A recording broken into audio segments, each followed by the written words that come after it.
Cúig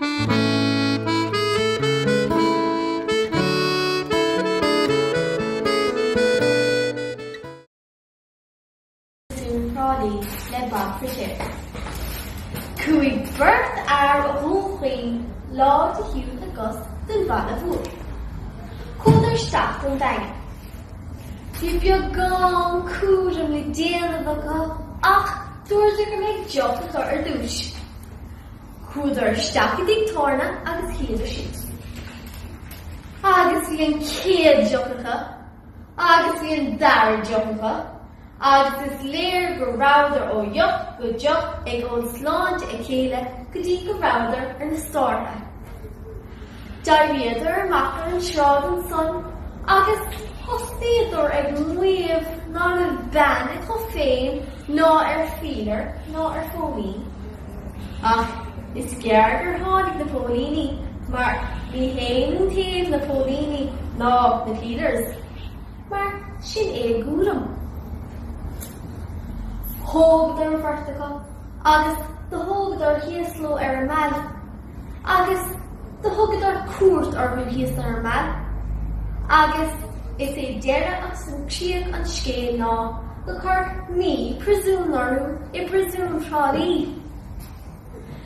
Bhí idir presún Chiarraí agus dúirt duine a cháil leis an duine eile.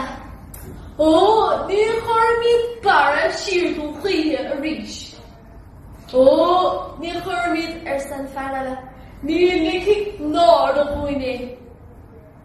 Pé Scéalaíocht, díobh gan líon ag duinecha agus ní le bhéon líad ag an bhean eile.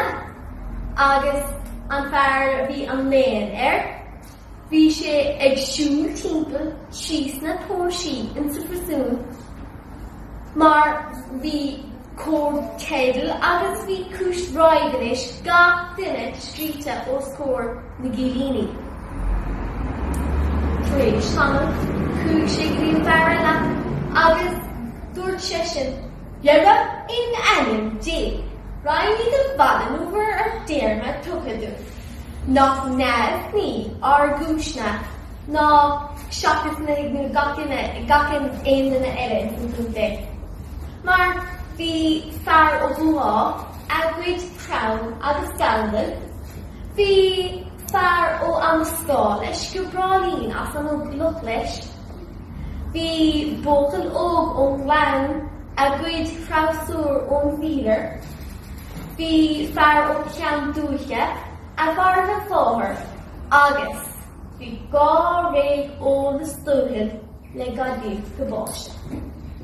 Nach neamh ní ar gcóirne ar deir sé sin. Ráinní de bhalla nuair le gur déarma tuchadú. Agus déanadar agus tháinadar bhalla sláán faláin. Sin é dearma scéalta má tá bréag an bíoh ní mise a chum nach ceasaí.